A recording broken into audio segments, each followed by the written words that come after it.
Good evening. I now call to order the March 12th, 2025 regular City Council meeting to order. Tonight I am joined by Mayor Pro Tem Bazagian, Council members Albrecht, Shapiro, and Weintraub, as well as city staff. If you'd like to provide public comment, please complete a speaker card and give it to our city clerk. Members of the public who need hearing assistance can request a device from the city clerk. We'll begin this evening with the Pledge of Allegiance, and would Curtis Castle please lead us?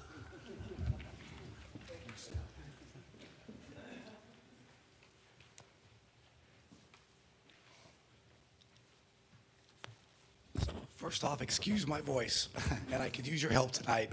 So let's begin. I pledge allegiance to the flag of the United States of America and to the republic for which stands one nation under God, indivisible, with liberty and justice for all. I'm sorry, I forgot that you lost your voice. Yeah. All right, may I have a motion to approve the agenda? So moved. Second. Moved by Councilmember Shapiro, seconded by Councilmember Albrecht. All right. City Attorney, do you have anything to report on our closed session? Thank you, Mayor and members of the City Council. We did meet in closed session to discuss an item of potential litigation, as well as the other items listed on the closed session agenda, and no reportable action was taken on any of the items. All right, thank you. So we'll move on then to the Sheriff's Crime Report for January 2025. Deputy De Matteo, would you like to make a presentation?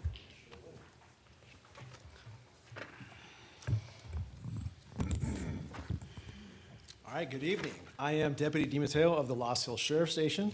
I will be presenting the crime report for January 2025. Some good news in this report. There were no robberies, assaults, rapes, stolen cars, or arsons, for once, in this report. 24 Part 1 crimes on this report, which is a 20% reduction from January, the year prior. We did have 6 residential burglaries. I want to focus on that because this is a hot topic right now. These burglaries occurred in the gated communities of Calabasas Park Estates, Mont Calabasas, Calabasas Hills, and Park South communities. The locations of these burglaries change from month to month and typically occur at dusk or shortly thereafter. Burglary crews are targeting homes that back up to open space, which appear to be unoccupied. Entry is always made through the backyard and by shattering a second-story window, if applicable. Burglary crews are targeting safes of any type and size in your master bedroom. If the safe is small and unsecured, they'll take it. If the safe is of industrial size and they know they have time, they will spend that time to cut through that safe. Even if it's a $10,000 industrial size safe, they're still going to get into it. They're looking for cash, jewelry, precious metals, and firearms. So what's the Sheriff's Department doing about this? Burglary information is passed on to private security companies to assist with surveillance operations. Burglary information is also briefed to night shift deputies so they can focus patrol check efforts in those affected areas. I have attended numerous HOA meetings to help form neighborhood watch programs and provide crime prevention tips. I will be attending more meetings for this purpose in the coming months, including one at our very own senior center on April 2nd at 3 p.m. Also, special bureaus within the Sheriff's Department are using technology to assist in tracking and arresting specific burglary crews. Now, what do I recommend? First and foremost, secure your property. Don't rely on your HOA to keep you safe. Every home in Calabasas, if feasible, should have cameras and adequate lighting in their backyards. Emphasis on backyard. These cameras should be synced to your cell phone to provide real-time alerts. I recommend hardwiring these cameras in lieu of using Wi-Fi. This will prevent temporary outages from burglary crews equipped with signal jammers. If you leave the house for dinner, make it appear that you're still home. Leave on lights or a TV. If you plan on leaving for an extended period, let your neighbors know so they can check on your house and take in your packages. Avoid keeping valuables in your master bedroom. Consider a secret compartment within your home or a harder to access area. Communities with private patrol should consider having security patrol the open space behind specific neighborhoods instead of the streets and cul-de-sacs. I recommend talking to your security provider to see if that's an option available. You can also call me at the Los Hills Sheriff Station and request a vacation check while you're out of town. That number is 818-878-1808. It's just the general dispatch number to the Sheriff Station. That's pretty much, that's all I have for this crime report. I just wanted to focus on theft. Residential burglary is a hot topic. We continually see 3, 4, 5, 6 burglaries a month. And so we need the public's assistance in this matter, and education is very important. So any comments, questions, or concerns about this crime report? Okay, for comments and questions, Councilmember Bazagian? Yes, I do have. First of all, someone must have been listening to all my criticisms, and the report looks different and a little bit easier to read. But one feature that's new in the report is this last column that says unincorporated total. So I'm assuming that's unincorporated Calabasas. Is that correct?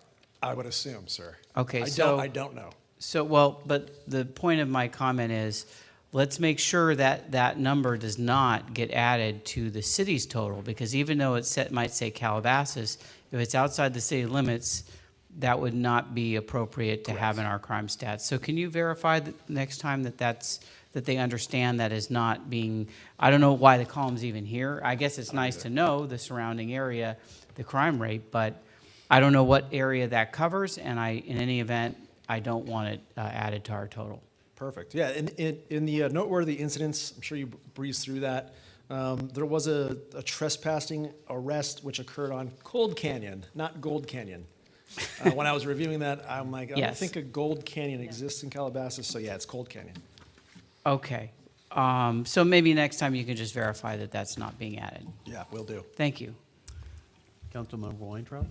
Thank you so much. I just had a question. What's a 211 incident A 211 incident, where do you see that, ma'am? under the school incidents? Ooh. I can, under school incidents, I can check with J-Team and get back to you because Okay, I I don't was have that just- answer. I was just curious. And no, thank you so much. And I hope that the community knows how willing you and others are to meet with their neighborhoods regarding burglaries. I mean, that doesn't happen everywhere. And I know when things happen, you're willing to go out there. And I hope that the communities understand that. So, thank you. Councilmember Albrecht? Thank you, Mayor. Thank you for that very comprehensive report. Always good. And it's always interesting to look at this, especially at the beginning of the year, because you don't get a lot of tracking. So, but the first page is amazing. Crime is certainly way down. So I'm sure we can attribute that to the hard work that you've been doing.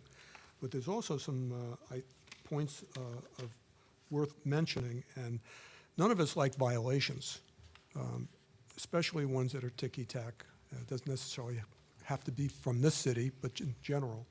But on the front page, traffic total, we've got hazardous violations are up 19, and I think that's terrific because they're hazardous. And those are the ones that get everybody in trouble. Yeah, that's going to be your speeding, your unsafe turning movements, stuff Right, like that. those are the ones that need to be reminded they shouldn't do that. Right. And that's really good. I'm glad to see that's up, and the other citations are down. And then there's one more noteworthy item, unsafe speed. The number of violations are 54. So the speeders are getting it, and the other ones you can see by the report are way down also, so that's great. And then just lastly, I noticed in here, I'm not going to flip through the pages, but bike riders haven't received any citations.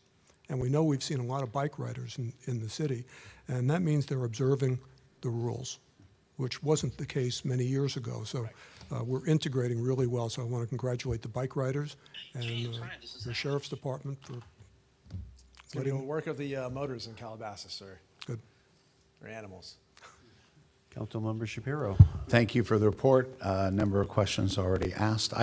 Just to follow up, because the areas where the break-ins occurred at night or dusk, as you mentioned, were primarily gated communities, all with security guards going in and out, all with roving patrols, and an overreaching over for a number of them patrol options for those communities. And one I know in particular was not directly to open space. It was actually, if I'm correct, two cul-de-sacs where they meet, and that you would have to go through, or someone would have to go through an entire street to get to those particular residences. And I know what you're talking about. yeah, and that to me says they may have come into the gated community through an open space, but they're without a vehicle. That's something that I would hope would be noticed. I don't know, other than the things you mentioned about protecting or deterring people from coming to that particular home. I always wonder, in my mind, if those are connected or potential inside jobs, because to go through a community, through a street to another street, to me seems pretty risky for the type of information we have in the Well, past. two particular burglaries occurred in one community, Right. 17 days apart. And the way we believe it's accessed is not, obviously, they're bypassing the guard, but they're utilizing the golf course. So Right. we've had talks with the golf course about putting up cameras there, and they refused to do it. So that's why we're really emphasizing getting cameras in your own backyard. Okay, thank you. And then the other thing, we all got correspondence or calls from the community. There were the cameras, I know we have flock cameras in the city on Calabasas Road, able to get information, hopefully, you may not be able to tell me, on the recent incident on Calabasas Road or in the parking lot area of Lovey's, I believe. Yes, Flock Okay. is assisting us in that as Great. well with these burglaries, and our major crimes unit is using that. Thank you, and thank everybody at the station for all your hard work. Appreciate you. And I too noticed the report and its new format again. We do appreciate that. I have no additional comments, but we do have 2 speaker cards on the issue, so if you could relinquish the podium but don't go too far, I'd like to call on a couple members of the public. Perfect, I'm right here for it. All right, our first speaker will be Scott Goldman. Please give us your name and your city of residence, and you'll have 3 minutes to address the council. Hi, I'm Scott Goldman. I live in Calabasas Park Estates, and I've been a Calabasas resident for about 35 years. At one time or another, I think I've either corresponded or spoken with almost everyone on the council, and I want to say that on behalf of all of the people of Calabasas, we really do appreciate the service that you give to the city. It's a wonderfully run city, and I'm very proud to tell people that I live here. That said, Calabasas has changed quite a lot during the 35 years that I've lived here, and my comment or question might be superfluous given what Deputy DiMatteo was saying, given that we are very concerned about the level of crime in our community. Calabasas Park Estates was mentioned by Deputy DiMatteo as being one of the places where a couple of homes were victimized. We do have open space, we back to open space, and we also have had homes burglarized that back to Parkway Calabasas. So the question in our mind is, what has happened or who is responsible for determining how frequently sheriff's patrols are made up and down Parkway Calabasas? Can they patrol more frequently? Can they come into our community more frequently? It's obvious from the budget line item that we spend, I think it's $5.3 million a year on law enforcement, and we just want to make sure that we're getting not only our money's worth, but hopefully if we needed to allocate more funds from the general fund to law enforcement, that we could do that. It seems like any elected official would view the safety and security of its constituents as the #1 concern. And we hope that you would take that to heart and view the safety and security of our residents, not only in Calabasas Park Estates, but also in the other communities, whether gated or not, the other communities around Calabasas. So the question is, how do you determine, or how does the Lost Hills Sheriff's Department determine how many deputies are on patrol, where they patrol, how frequently they are in and out of gated community. That's what we would like to know. Yes, and we have Deputy De Matteo here to answer. I want to remind everyone that when you're speaking on public comment for items not on the agenda, we actually can't answer you, but you are speaking on an agendized item, so we can. And I'd like to ask Deputy De Matteo to come up and answer for us. Sure, I'll be happy to chat with him later. No, we want it on the record, I want it. please. I'm glad you guys came, thank you. I'd be happy to just cover a small portion of your question. And deputies assigned to Calabasas, when we start our shift, we are briefed on specific crime trends within the city, specifically burglary. So the Calabasas units will focus their efforts in those areas, but we also have to be available for calls for service. Traffic issues, accidents, medical issues. There's so many different calls that we get throughout the shift that we have to balance handling those and also patrolling areas that have been hit with burglaries. So we typically don't want to be in your gated community because that's not where criminals are coming in from. They're coming in through the sides. And what we've been seeing is that they're getting dropped off. So a car will pull up, you'll have individuals exit the car and hike up a hillside. So what we're doing is instead of being in your community, we're trying to patrol the areas where we think they're being dropped off at. So if you don't see us in your community, that's why. But that's the issue that we face. So handling calls for service and handling those issues in your concerns. So it's tough, but we have a lot on our plate, and that's why we are asking you guys to assist us. Sure. Does that answer your question? It does. If I can ask one quick follow-up question. I am sorry, we do have to continue to move on, but if you want to plant your question to Tom Schubert, he's going to be called up next. 30 seconds left. And his timer. Go ahead, make it quick. I don't mind. The question is whether or not the deputies are resource constrained. Are there enough deputies? Do we need to allocate more funds? Is that part of the problem? I understand the methodologies involved. It's really an issue of whether or not we have enough deputies to address all of the issues that the deputy has addressed in his comments. Yeah.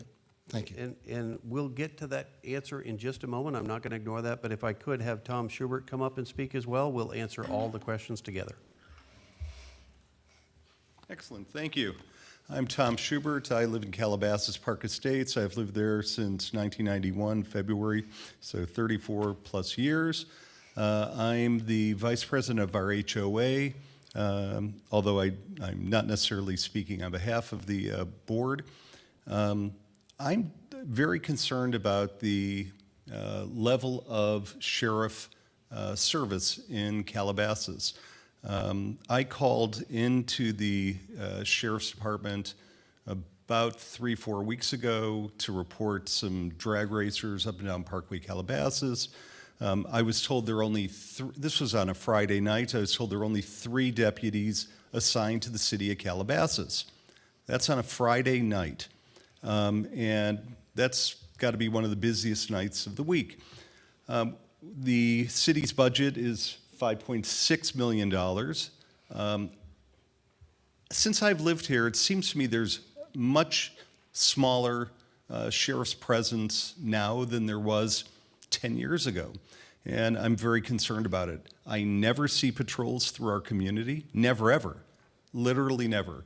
When Sheriff Villanueva, I think I pronounced that right, did a thing with the city a few years ago, I pointedly asked him on the Zoom about patrols through our communities because as a board member, we were having to pay for a police presence, a separate fee of something like $5,000 a month for a couple hours a week, I think it was. He assured me that as part of our tax dollars, we were supposed to get patrols.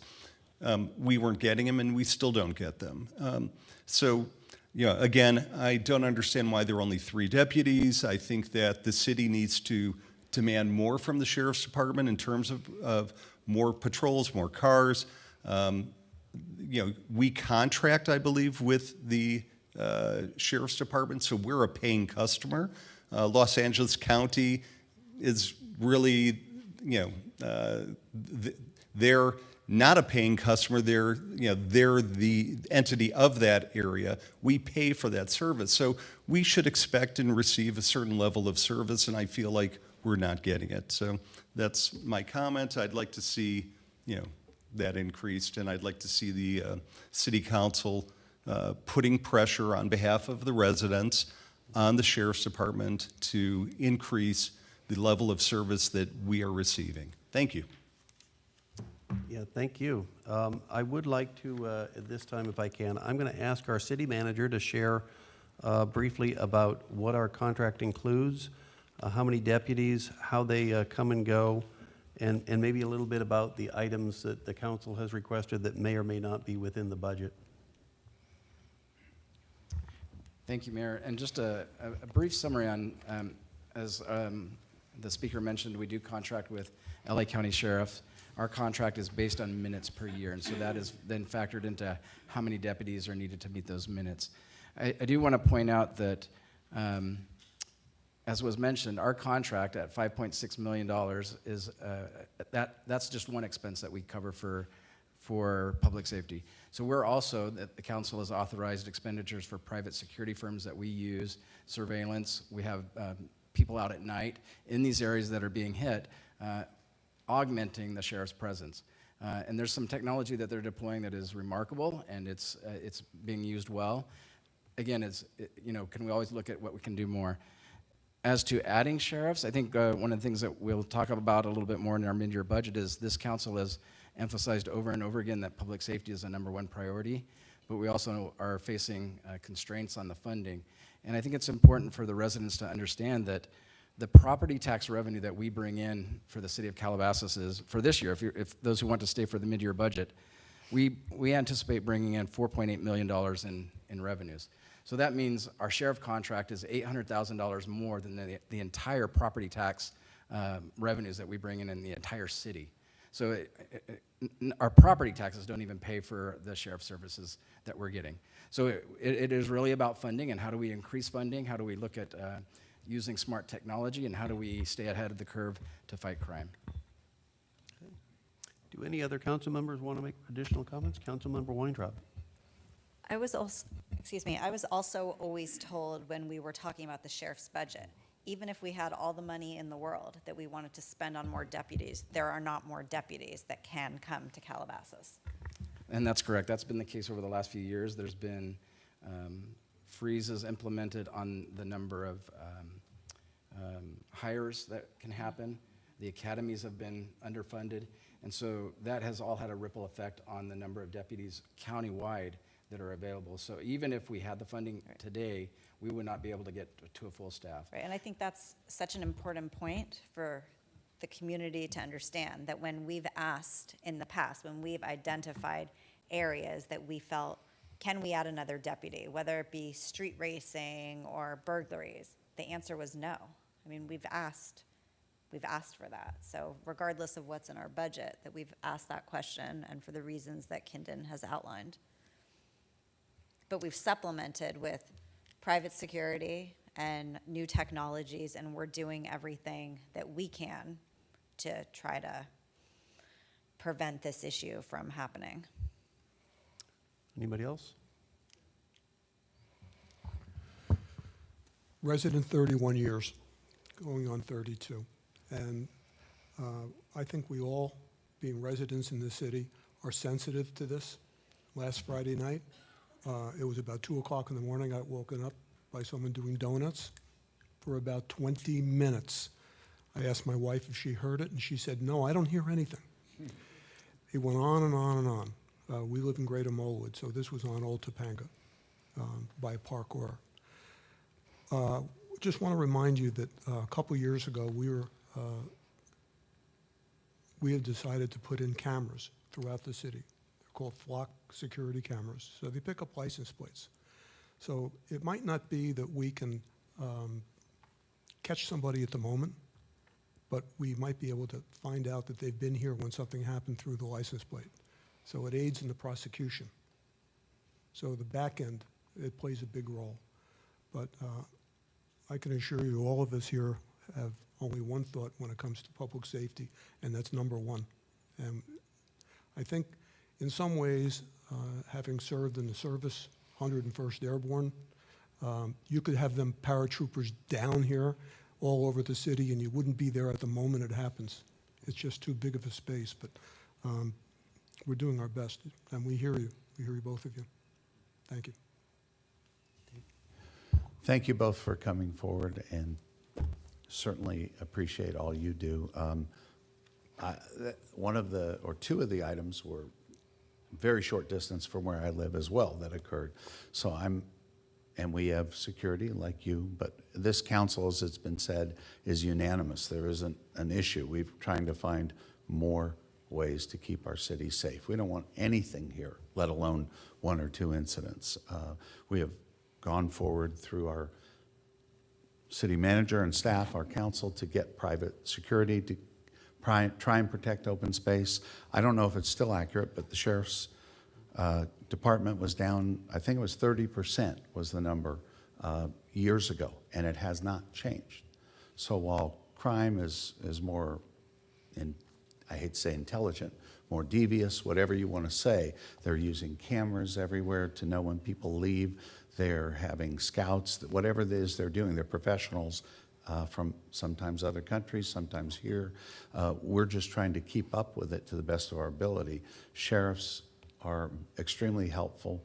Private options, which we are looking and we are spending money on, that you'll hear in the budget if you're here. If not, you can get a copy of it. But any and all suggestions, whether it's bikes, whether it's drones, whatever it may be for open space, to stop the open space access will make a huge difference in the city, and we're trying. And there is no perfect answer, but you are correct. We all want to be safe here and not have an issue like this. Councilmember Bazagian, did you have any other comments? Just a question. I know that from something that was said by one of the speakers, it was discussed about lack of patrols inside the community. But from my understanding, the sheriff's department doesn't actively patrol behind gates. And they'll go behind there, obviously, if someone calls and says, hey, there's a residential burglary, they'll go take a report. But just to clarify, I don't think you don't patrol behind the gates. Is that correct? Okay, so that's the reason you probably don't see them behind there as much. So the only place in that whole area that you're going to see sheriff's patrols would be theoretically on Parkway Calabasas, being the only ungated area up there, and one street in Vista Point. Peter, can I just add one thing? Sure.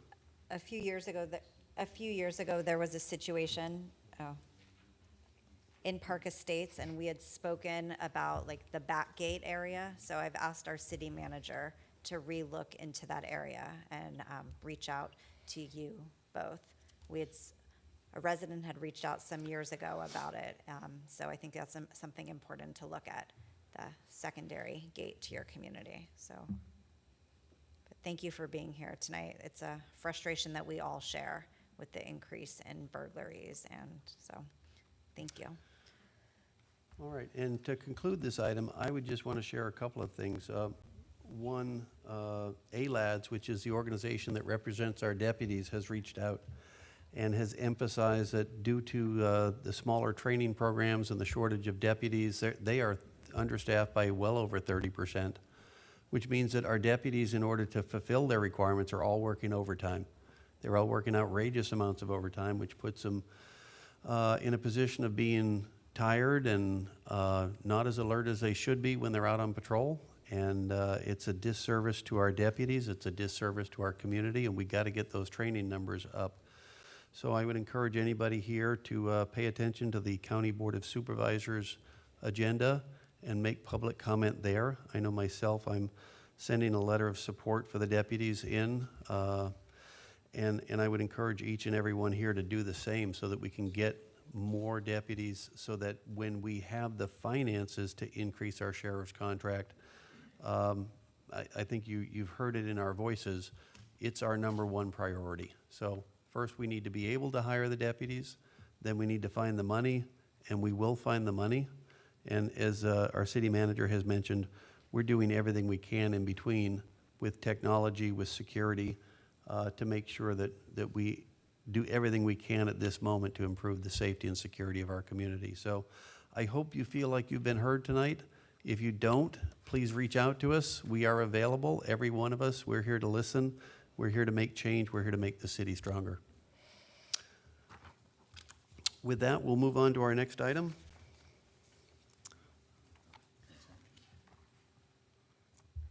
So the next item on here is council announcements. And we're going to begin with Councilmember Albrecht. Thank you, Mayor. A couple things. Usually I'm either first or last, so if you're last, you don't get to mention many because they've already been asked or mentioned. But we do have Arbor Day this Saturday, March 15th at 10 o'clock till noon at Wild Walnut Park. And on Monday, of course, is St. Patrick's Day. And I want to wish a happy St. Patrick's Day to all our Irish residents and patron saint of Ireland. And be safe, be careful. Also, we have some ribbon cuttings with the chamber. I'll mention them. Some are family orientated. We have a chamber postal. Well, this is not child orientated. This one is Postal Annex on Agoura Road this Wednesday, March 19th. Logix is having a 5-year celebration, and that's March 18th at the Summit Shopping Center. These are all in late afternoon, 4:30. And lastly, the Men's Pro Tennis Championship. This has been an event that's been going on since 2001, and really it's a great, a lot of different matches on different days. We have it on our city website, and it's a great way to spend a relaxing afternoon with a beverage and some lunch. And that's my announcements. Thank you. Councilmember Shapiro. Thank you very much. I just want to mention the Calabasas High School, the amazing theater arts program there has a play ongoing yesterday through Saturday to the 15th. It is, name of it is Urinetown, and it's a musical from Broadway, and the reviews early on from last night were amazing. So if you get a chance, go see that. Great high school programs. And Ed's already mentioned most things, so I'll just mention this week, Friday, is Purim, so happy Purim to all those celebrating. That's it. Thank you. All right, Councilmember Weintraub. The first two captured everything I was going to say, so thank you. Councilmember Bazagian. Same with me. I don't have any announcements. Oh, you guys are killing me here. All right, so there's two that I know of that weren't covered yet. The first one, if I can get my notes straight here, is the Lucky Leprechauns Treasure Hunt. And that's going to be on the 16th of March. It starts at Highlands Park at 9 a.m. And it should be an exciting event for kids and families of all ages. In addition, we have the Bunny Trail, don't we? You're going to make me find it on here. Are we back before then? All right, well, a quick heads up. We do have our Bunny Trail event. It'll be in April this year coming up. Very exciting. What's really cool about this event is we changed the format of an egg hunt in COVID to be able to social distance and get 6 feet apart. And it was so popular that we're still doing that same format today. So we'll give you more details on that at the next city council meeting.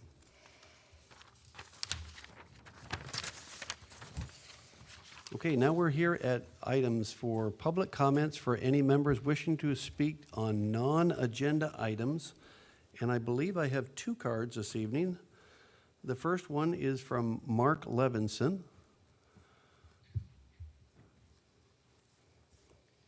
Mr. Mayor, Councilman, thank you very much.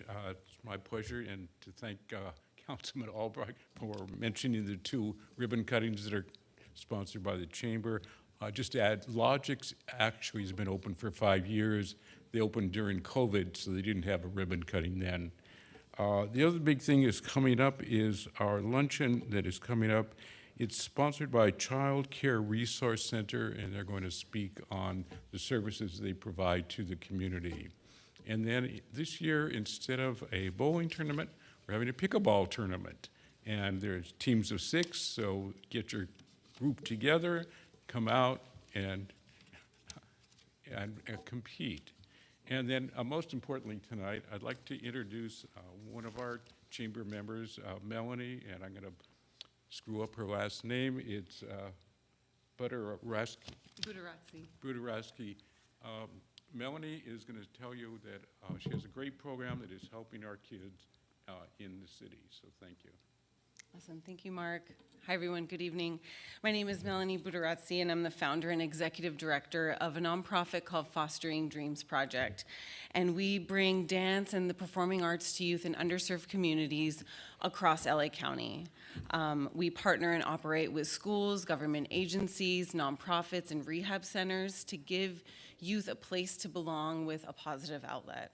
We've been in over 300 schools across LA County, in LAUSD, Antelope Valley, South LA, East LA, San Fernando Valley, and we have served over 25,000 youth since 2017.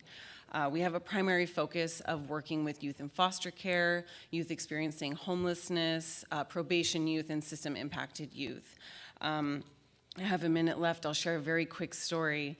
So early on when I created this program, and I'm a dancer and choreographer myself, that's my background, I brought the program to a place called Freehab. And there was a youth there who came up to me about 5 months into the program, and she said, "Hey, Melanie, I have to tell you something. Do you know it's easier for me to be living on the streets, running from the cops, trying to find my next high, than to be in your dance class?" And I obviously looked at her in complete shock, and I was like, "Frances, what are you talking about?" She proceeded to say, "I'm telling you this because every time I tried to give up, you never let me give up. Every time I tried to run out that door, you never let me leave. Or if I tried to sit out, you never let me sit out. No one's ever done that for me before. All I've ever done is run away. You taught me how to stick with something. And the reason why I'm telling you this today, right now, is because I just enrolled in college. And my plan is to stick with it, and I really want to become a chef." And I was like, oh my gosh. So obviously that was the pivotal point of the beginning of Fostering Dreams that then turned into what it is today. And that's my time. So thank you so much. We look forward to doing work here in Calabasas. Thank you. Okay, thank you. And our next speaker is Africa Rosas. Good evening, Mayor and City Council members.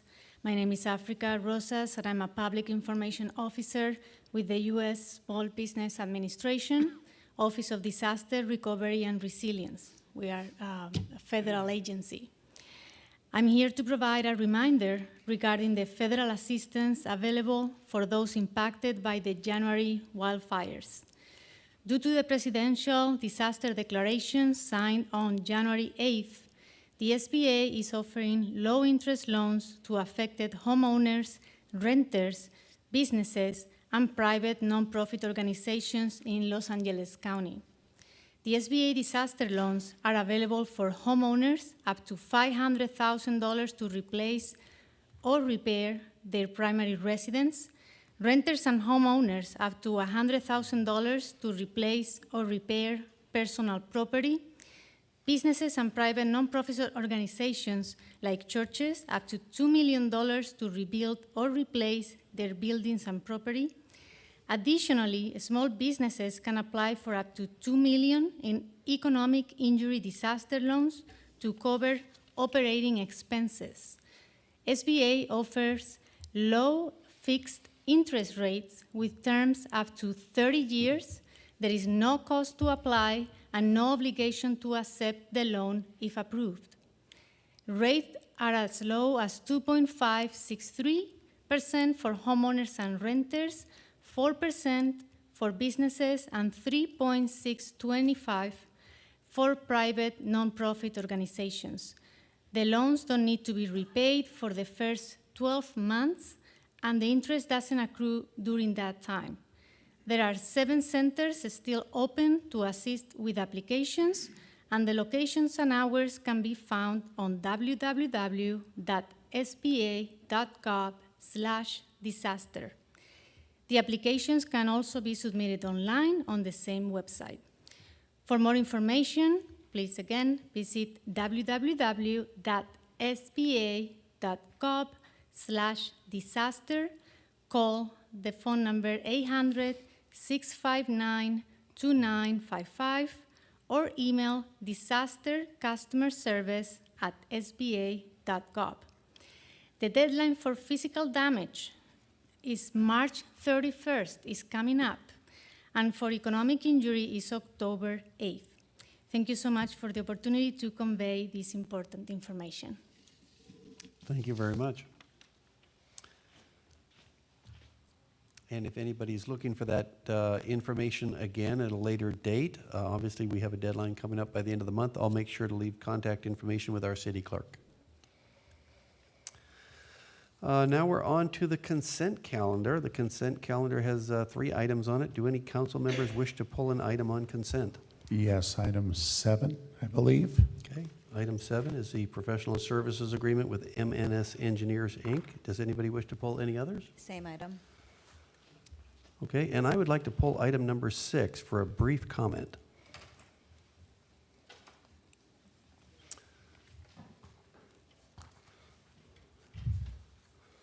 So I guess we'll start with item number 6. And since I pulled it, I'll just make the comment. This item is appointing a professional services agreement with the Criscom Company. And I see 2 members of the Criscom Company here in the audience, and I wanted to know if they would like to come up and introduce themselves.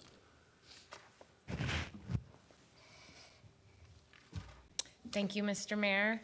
Council, good evening. My name is Renee Masakian. I am the Chief Operating Officer and Executive Vice President of the Criscom Company, and I also have with me John Bessmajan, who is our Government Affairs Manager. I just want to say thank you for this opportunity. We're looking forward to working with all of you again. We had the pleasure of working with you last year on an item with where we obtained a pretty significant amount of funds for the city with the Santa Monica Mountains Conservancy. And I just also would like to say that our CEO, Chuck Jaloyan, unfortunately had something scheduled, otherwise he would be here. So again, we are looking forward to working with the city, and we are available at your convenience anytime. So if you have any questions now, but otherwise, thank you. Thank you. Just wanted to give you a moment to say hi. Appreciate you being here this evening. Thank you, Mr. Mayor. Okay, the next item on the consent calendar that's been pulled is item number 7. Oh, Yes. did anybody else have a comment on that? Before Okay. we comment, I Yes. do believe that this item is being pulled because there is potentially a change in the adjacent property project for the parking lot. Pam? As a result of that, Does the mayor need to, I'm not going to talk about the project, I'm just going to talk about the parking agreement. As a result, this parking agreement was supposed to result in additional design services for the expansion of the senior center parking aisle.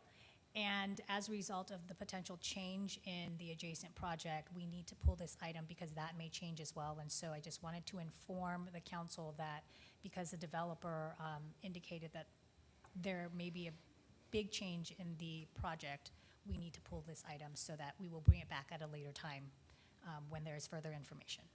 Okay. So this item is recommended to be pulled from our consent calendar. Do I need a motion on that? Can we make comments if the mayor leaves the room? We can make cursory comments related to this project for the parking. I do not, the other project is not agendized. But we can make it about the parking. Correct. Okay. Should I leave the room to be safe? I think I should. I'm going to Let's vote on recuse the myself just to be Let's vote safe. on the consent items first. I believe 5 and 6 can be voted upon, and then if additional discussion on item number 7. So can I entertain a motion to approve items 5 and 6? So moved. Second? Moved by Councilmember Shapiro, seconded by Councilmember Weintraub. All those in favor? Aye. Aye. Motion carries 5-0. With that, I'll just announce to the public that regarding the parking, which is related or adjacent to the Cruzan apartment buildings. I am the sole owner of South Coast Engineering Group, which leases office space within 500 feet of the subject property and is also owned by the same landlord. Therefore, I am recused from participating in anything with the Cruzan apartment buildings. And in the interest of discretion, being super careful, I'm going to recuse myself, and if you'll just call me back when this item is over. Thank you. Okay. All right, first of all, do you want to hear from the speaker first? No. Sorry. It's not that funny. But go ahead. Alicia? I just wanted to comment that the item on the agenda tonight was, and our city attorney, city manager can help me out. The item on the agenda tonight was to engage in engineering design services for an increase in parking, correct? The reason the item is being pulled is because, and stop me if, okay? No. The increase in parking was only needed to help offset, to help make things better for the Civic Center. And when we can provide more information, but it's disappointing to me that we have to pull this item. And I know people are gonna have a lot of questions, so I just wanted to acknowledge that the disappointment that we're not able to consider item number 7. I will clarify that it was the developer that brought to our attention a potential change in their project as a result of their coming to us to indicate that they are likely going to change their project. They are looking into alternatives, and this will affect the parking on their property as well as ours, and that's why we have to get it pulled because of certain aspects of the project that they've made that are tied to this design of the parking lot adjustment. Again, I want to emphasize the disappointment that we're not able to consider item number 7. Correct. And Pam and council members, if I could also add, this item was put on the agenda, the staff report was written, and the plan was to move forward, and then we met with the developer. So it was the information that came after the report was prepared and the intent to move forward with this contract was laid out, that we had this information come to us. So wanted to make that clear. Is there any other council member wish to speak? David? Carefully, I was just going to say, as a council, except Peter, the mayor, we found out about this meeting and information tonight before our meeting. And as Alicia stated, we are very disappointed. As opposed to moving forward, we are taking a side step at least. So that's it. Thanks. Ed, did you want to say anything? Yeah, I'd like to weigh in. It was a surprise to us. It really caught us off guard. And the most appropriate thing to do was to pull it off the agenda tonight. And we're going to look at the options that are available to us and consider our needs. And hopefully we'll have a resolution on this in the very near future. And I would add 2 things. First, we hope to inform the public as soon as we can of some of the details without getting into closed session matters. Also, I, as a council member, and I'll speak for myself, always look forward to dealing with developers and others who do business with the city in an above board and honest and open fashion. And that is always the most appreciated way to do things. So unfortunately, tonight we won't be able to do that. So we're going to, I do have one speaker card. In light of these comments, I would encourage you to say your comments if you'd like, or you can, of course, hold them. That would be Richard Sherman. I'll just say my comment. Welcome. Hi, I'm Richard Sherman, longtime resident here in Calabasas, and I'm really speaking on behalf of the Calabasas Senior Center Steering Committee. And we know it's a very complicated issue just because it's taken so long.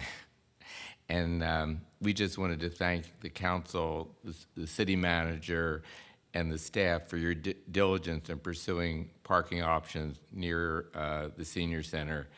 And we know that the process is expensive, and we just appreciate, you are supporting trying to provide parking along with good senior center access. So we're really anxious to hear when it follow up.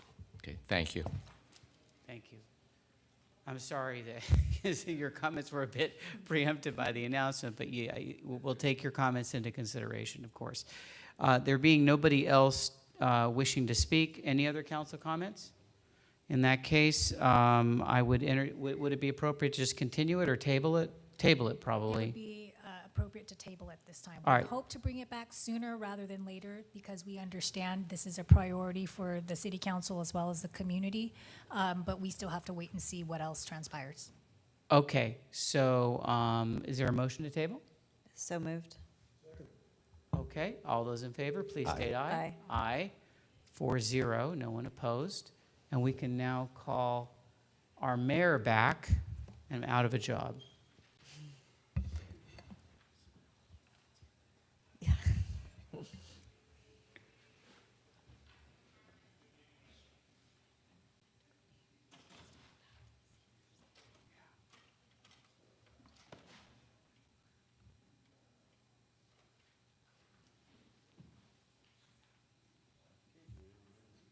Yes, item 8. Okay, moving on.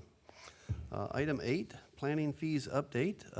Tonight we have a presentation by our Community Development Director Klein and Planner Tom Bartlett. Good evening, Mayor, members of the City Council. So tonight what's on the agenda is to take a look at the planning fees, which are specifically related to collecting costs for processing land use and development permits. Typically, these are permits to build on property or use a property in a specific way. For example, a conditional use permit might be used to authorize the sale of alcohol at a restaurant, or a site plan review might be used to get approvals or entitlement to build a new single-family home.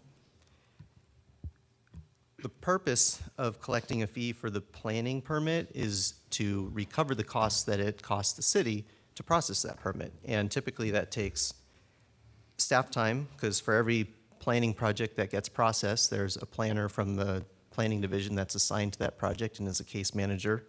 And there are often consultants that are involved in reviewing a process or project. And then there are also indirect fees, such as holding a planning commission meeting or a city council meeting, mailing hearing notices, et cetera. One thing that I do want to bring up or make sure that it's clear tonight is that this is not taking a look at building and safety permit fees. So that's a separate process after a planning entitlement has been issued. There are additional fees related to reviewing structural details for development or for construction, as well as issuing a building permit for inspections, et cetera. That's handled under building and safety fee schedule. But tonight we are specifically looking at planning fees. So with that, getting back to planning fees, the last time the Community Development Department took a comprehensive look at our planning fees was around 2010. So in 2010, there was a comprehensive code update to our development code, Title 17, which created a handful of new permit types as well as realign what's required for different types of projects. And so at that time, the department undertook a time and motion study to identify what the reasonable cost would be to process a typical planning permit. However, since 2010, a lot of things have changed, and we have not really taken a close look at how much it costs to process a planning permit. Some examples of what has changed is since then, we've added community development forums. So a project now is required to go through up to 2 community development forums before it can be deemed complete. We've also added requirements such as story poles. So commercial projects and mixed-use projects have to install story poles. All of this requires staff involvement and staff time, and we never really captured what that would cost. And just in general, the cost and the review process tends to get more complicated as time goes on. So with that, in 2023, the Planning Division issued an RFP for services to conduct a fee study of the planning fee schedule, primarily to ensure that the costs of services are appropriately aligned with the fees that are being collected. And at the end of the RFP process, staff chose ClearSource Financial because they were the most responsive or best responsive proposal that was submitted to do this study. Now, ClearSource is a financial consulting firm, and they specialize in revenue management through cost of service-based resources, and they have clients up and down California, primarily public agencies, and they have provided services such as cost recovery and recommendations on how to accomplish that. So at that, I will hand it over to Terry Madsen, who is the president of ClearSource. And Tom and I have been working with Terry Madsen for the past year and a half or so on the planning fees and make sure that we're appropriately recovered. So I'll hand it over to Terry. Very good. Well, thank you, Mayor and members of the City Council, for allowing me to speak with you this evening on this important topic. As mentioned, the city has completed what we consider a user and regulatory fee study, the study focused on planning fees.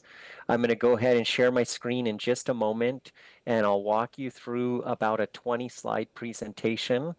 Before I share my screen, just to orient you, the first half of the presentation will be talking generally about fees and cost recovery in California. So the same fundamentals apply to Calabasas and your neighbor and their neighbors. And then the second half of the presentation will dive specifically into Calabasas. So I'll go ahead and share my screen now.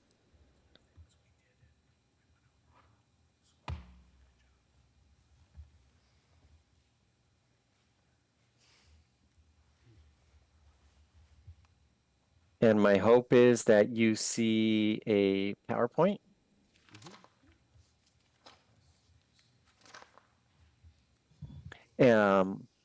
So just by way of agenda, we'll talk about the background, we'll talk about some fundamentals and terminology, then we'll talk specifically about Calabasas, and then what the council is being asked to consider this evening. So cities throughout California charge what we call user and regulatory fees when they provide services to a specific receiver of service, whether that be a resident or a business or a group, as opposed to services that you provide to the community as a whole. Generally, we think about communities targeting their use of tax dollars to fund services that provide broad community-wide benefit. We think of these most commonly as public works services, public safety services, park maintenance services, and so forth. And we use mechanisms like fees and charges when we see a direct receiver of service. So in this case, it may be plan review, permitting, any inspections required, entitlement review, compliance with zoning code, and so forth. But somebody's receiving a direct service, and so we typically find a direct cost recovery mechanism for that. So why do communities conduct these types of studies and periodically review their fees and consider potential adjustments? The number one reason is legal requirements. Because these are fees and not taxes, they are governed in accordance with rules that are outlined in the California Constitution and the California Government Code. And specifically, we're not intending to turn these into a for-profit venture. There's the idea of cost recovery. We can recover our costs, but we don't want to exceed that. When we recover the cost of providing these specific services from the receiver of those services, we are by definition freeing up the city's general fund to be used to provide services somewhere else, some other broad community-wide services. And then this idea, the final bullet point that says, when we recover our costs of service, it helps us to continue to meet the service level expectation of the community. So those are sort of the broad fundamental reasons that the communities we work with go through this exercise periodically. I mentioned that these are fees and not taxes.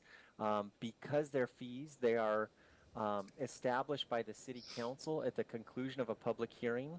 So you are going to make a decision whether to adjust fees, whether to adopt new fees, but you're doing it under the premise that what you're being asked to adopt complies with California Constitution, complies with California Government Code, and the two primary things are we don't want to exceed our cost of service, and we want to make sure that when we are allocating cost of service or assigning cost of service, that we're doing it in proportion to effort required. So something that's more complex in nature should have a higher cost of service associated with it than something that's less complex in nature. In the staff report, in my presentation, I frequently reference these concepts: cost of service, cost recovery, city subsidy, you know, just to make sure that I'm consistent in the way I'm speaking about them. I would like to just highlight those briefly. So these are service-based fees that we're examining.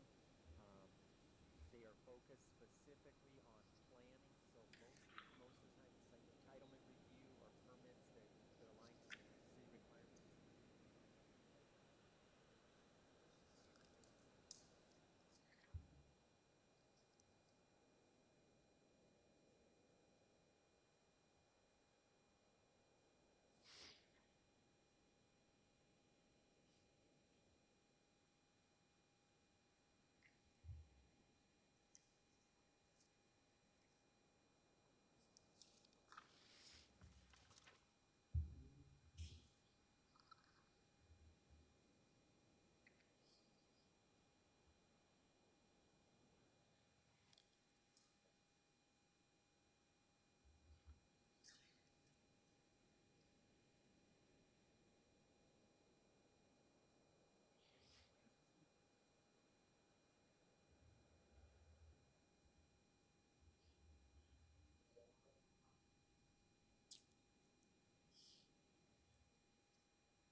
Now we'll dive specifically into Calabasas.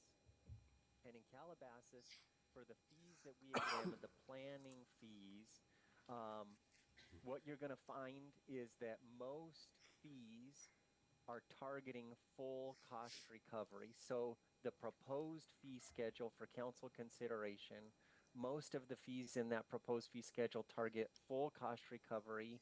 And the idea behind that is these are fees that are regulatory in nature, and the idea that there is a clear direct benefit resulting when I complete construction. I'm the enjoyer of that construction. I'm the enjoyer of any enhanced property values that come from that construction and so forth.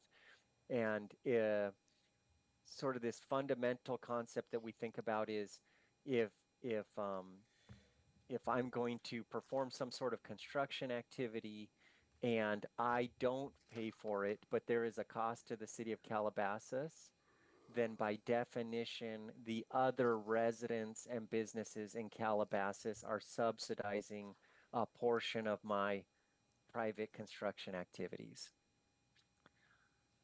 There is a few areas where staff has recommended less than full cost recovery, and it's typically in some minor single family review categories and some minor commercial permitting. Examples include oak tree permitting when it's linked to single family residences, administrative plan reviews, single family residential site plan reviews, some sign permitting, and temporary use permitting. Other sort of actions for city council consideration are just what you'll notice is there's been a restructuring of fees. That's intended to enhance the correlation between the service the city's providing and the fees that are being collected. These types of studies provide staff an opportunity to think through, hey, would it be logical to add some additional subcategories to create some thresholds that sort of correspond to service level provided? So staff helped us understand what's the broad spectrum of work you do. Michael mentioned the idea of story polls, those kind of things. So anywhere we could find some points of clarification or ways to come up with something that is able to be efficiently administered, we tried to do that. The proposed fees for council consideration, we feel like they scale well in the sense that lower intensity projects would have lower fees associated with them, higher fees for more complex projects. The fee schedule also tries to minimize the use of deposit-based billings. The idea here is that it allows applicants to more readily forecast what they're likely to pay. It helps encourage administrative efficiency in terms of not having to hound people for additional deposits, and just really being able to focus on your core planning efforts. The fee schedule does protect the city in the event that a project may expand outside the realm of what it was originally anticipated, where if you need sort of beyond the base level of review, the schedule accommodates that, where additional fees will apply once you exceed sort of this base threshold that's built into the planning fees. Frequently, we prepare studies like this and the council says, thank you for this information, and is positioned to consider the fees, but before making a final decision, there's a curiosity about if we do adjust our fees, would we continue to align with neighboring communities, or would we position ourselves as a regional outlier one way or another?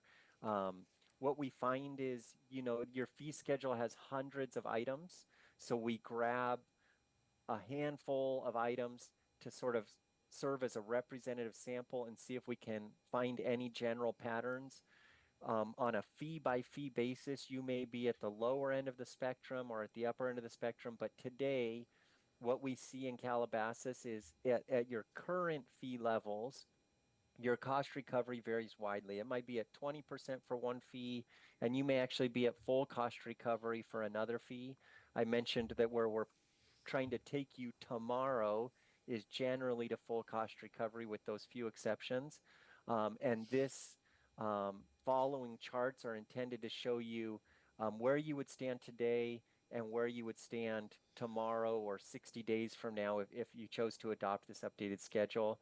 The comparison agencies included Agora Hills, Camarillo, Hidden Hills, Moore Park, Simi Valley, Thousand Oaks, and Westlake Village. We looked at some broad categories of fees. We looked at variances, zone change, general plan amendments, and so forth. And what you're going to see is, for the most part, today, at those, the pattern that we're seeing is that Calabasas's current fees are at the lower end of the regional fee spectrum. And tomorrow, or upon the effective date of the new fees, May 15th, your fees would be at the mid-range of the fee spectrum for the most part. You may be at the upper mid. In a few areas, we saw you at the upper end. It didn't mean you were the highest. We just sort of look at lower end, mid-range, upper end.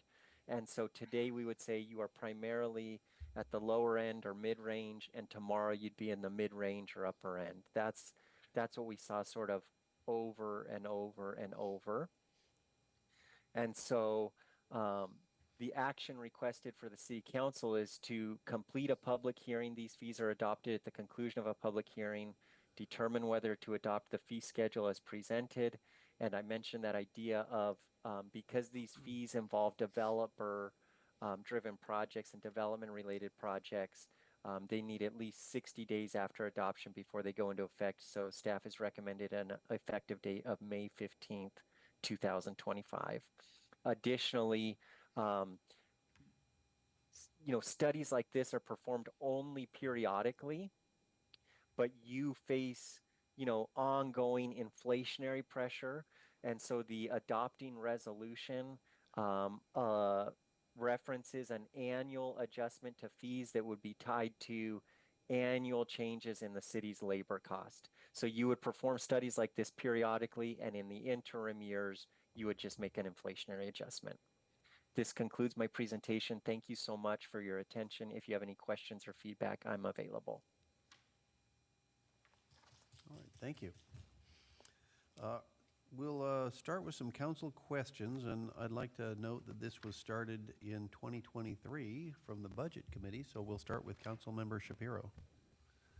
I was on the Budget Committee then with you. Yes, and I wanted to say this is it's really a comment rather than a question. I hope that's all right.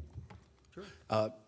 This is something that is really long overdue, although you've been working on it. I know it's something the mayor and others have been wanting for some time now, and on the Budget Committee, we really, really appreciate this. It just makes sense. It's a great report, very thorough. I even went through the indexes, so I want to thank you from afar. I think you're out of Northern California, if I'm correct? Yes, thank you. Thank you for accommodating me this evening virtually. No, we appreciate it, and it is just an outstanding report, very detailed, and it is time that we get to a point where we are not going into a deficit, as opposed to, at the very least, breaking, well, not the very least, at the very most, breaking even on these. I don't want to indicate we're making a cent, because we are not.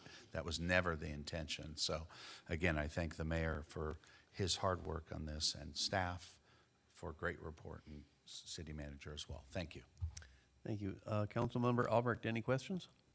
No questions, just some points to make. Mayor? Sure. Before we take more comments or deliberation, we should open the public hearing. I don't think there are any speakers, but Okay. unless there's questions from council So, first. yeah, let's stick with questions from council first, because that's in my script here, and then we'll open the public hearing, and then we'll come back for comments. So if you have any questions, now is a great time. No questions. Okay, Councilmember Weintraub? Councilmember Bazagian? Just comments. Okay, and I do have one question, and that was, you mentioned in the process that there is a fee for, let's say, a development or a project that's proposed, and it would include a certain set of base services, and there's a mechanism where if the applicant, let's say, ended up taking 12 public hearings instead of 2, there would be a mechanism to gain additional fees. How does that work? Yes, I'm going to the section of the fee schedule that references, but essentially The fees that are adopted by the city council include up to 3 rounds of review. For each additional round of review, the city is authorized to bill for those additional rounds of review. And then just a point of clarification, any outside services that the city incurs, such as specialized attorney review, outside agency costs, those would be passed through to the applicant as well. Okay, and those pass-through costs would be at direct cost, right? Direct cost, there is also a 15% admin for your city support of that outside agency review. Okay, and then for the additional services, is that a fixed cost, or is that an hourly cost, or how do we address that? It would be 20% of the base application fee. So whatever your base application fee, once you go beyond that 3 rounds of review, each additional round of review, you would add 20%. Fantastic, thank you. That's the last of my questions, so at this time I will now open the public hearing. Are there any members of the public wishing to speak on this item? Seeing none, I now close the public hearing. And now we'll go to council comments. I think Councilmember Shapiro shared his already. We'll start with Councilmember Albrecht. Thank you, Mayor. What a great report. We're so lucky to have vendors like yourself. As a contract city, we really depend on you so much. And as I'm coming to learn more about this, I read it thoroughly, and I love that we're tightening up our services and our costs, reflecting our services to be realistic for current 2025. Cost recovery, as was discussed to me, is kind of imaginary a little bit, because you don't know where it's going to begin and where it's going to end. There seems to be so many questions, and when someone has a project, you can't sometimes have enough questions answered. So this was very, very helpful. I love tightening it up, and I look forward to being supportive of it. Thank you. Councilmember Weintraub? I just thought it was a very thorough report, and I'm glad that this came forward. I think the cost recovery is really important, and as the presentation mentioned, that you don't want other residents and taxpayers to be subsidizing private projects. So I think that's the big takeaway. And when you look at the regional fair fee comparison, it's pretty much in line with our other communities around. The only thing I was going to say, it would be interesting to put the city of LA in here, which is much higher, because as we're trying to say why you should do business and build and come to Calabasas, it's nice to show both of our borders. So, but I think it was a great presentation, so thank you. Okay, Mayor Pro Tem Bozajian? The part that I wanted to comment about was the annual automatic increases to keep up with inflation. I don't mind putting that in here for now, but I would like staff to check that aspect of this every year. And if there are certain inequities that start arising that you notice, to please let us know, because sometimes when you insert something like that in there and you don't watch it, it has unintended consequences. And I do believe that the caveat is that it would only go up, so it won't adjust down. So if there happens to be cost savings from a staff standpoint in 1 year, that's not going to lower the price or the fees. I understand. What I'm referring to more, I guess, so I'll be a little more specific, is if inflation is being caused by one aspect of the economy, but it's not affecting the particular construction or permitting process, I'm not sure, we need to, I don't know exactly how that will work out, but it would have to be an extreme situation. I don't want it to just be left in there and not looked at again. That's all I'm asking. Okay, and then I would just want to comment on two things. First, to Mayor Pro Tem Bozajian's point, I too wanted a mechanism to make sure this goes up, because it's been since 2010 since we looked at this schedule, which is why we have been undercharging for the planning services we've been providing.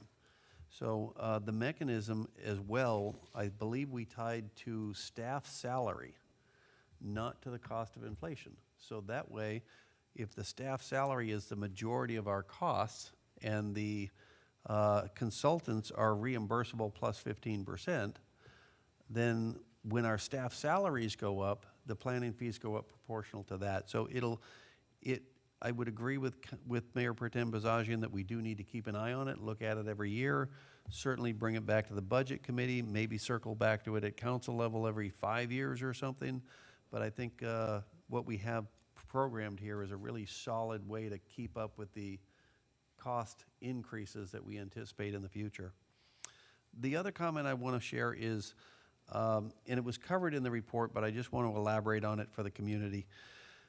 If you want to add a shade structure to your backyard, a trellis, the amount of time and effort from the staff to review and the meetings and that sort of stuff, sometimes these things could be difficult to bear on a single-family resident. So I really do appreciate that as we structured the fees here, that they target recovering 100% of all commercial endeavors, but things like single-family residences were given a bit of a break, and things like a sign permit, which is going to benefit the community quite a bit, were also given a little bit of a break. So I thought it was very thoughtful the way that this was put together, and I'm very proud that our city has brought this forth tonight.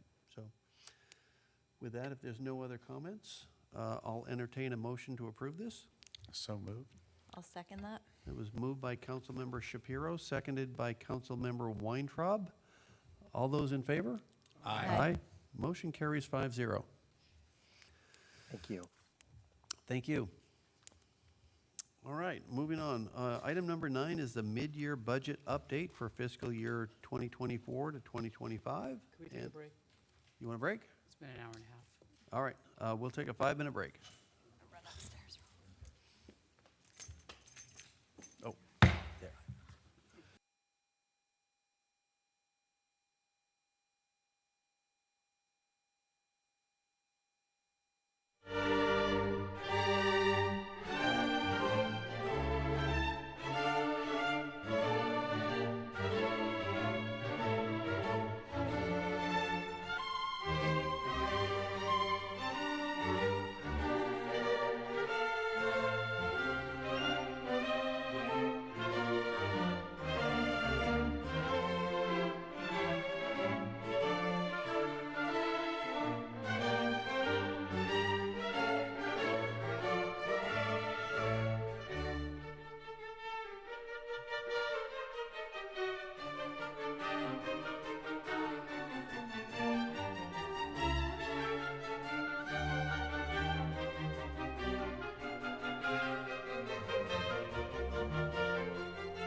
back to order here.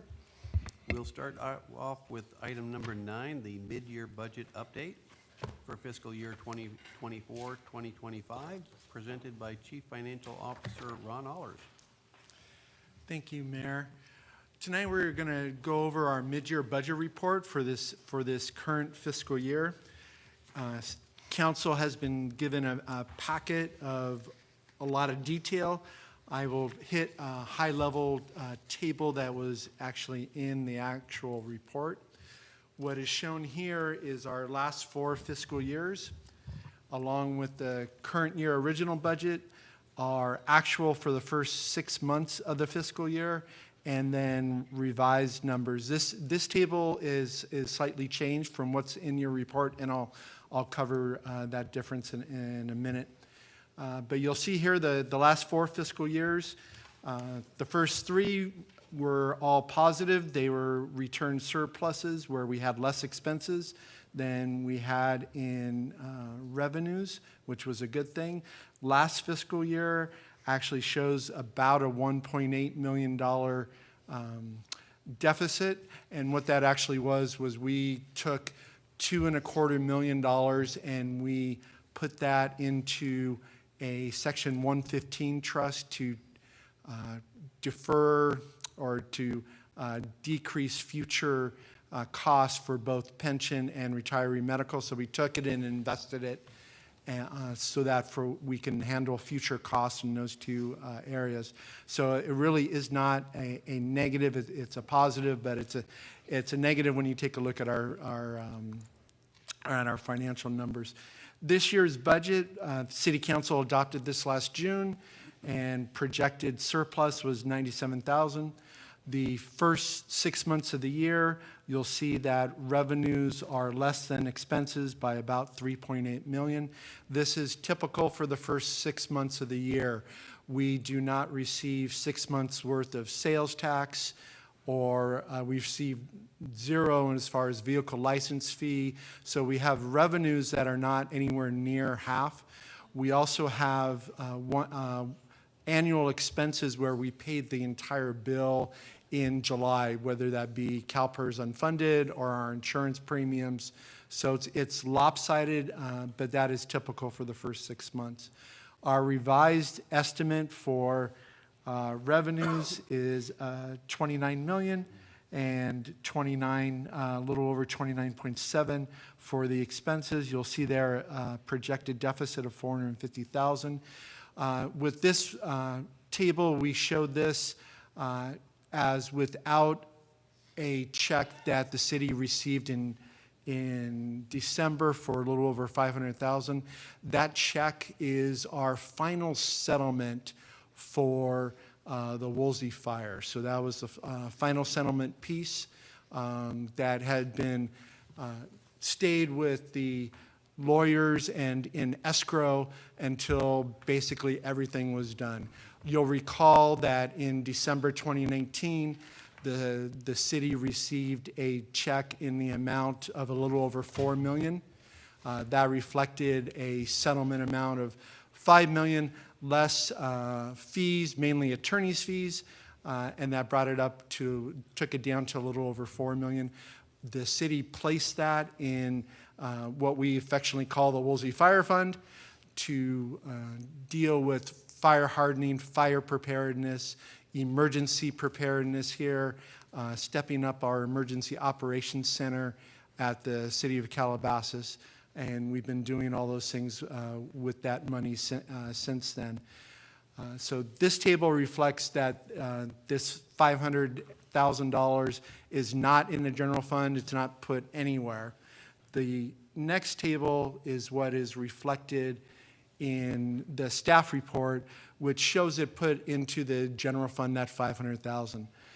I'll remind council that the general fund bore the vast majority of the cost for the city recovering from the Woolsey fire, be it redoing Grape Arbor Park or dealing with different structures on city streets that were burned and damaged during the fire, besides all the city staff time and emergency operations that were going on.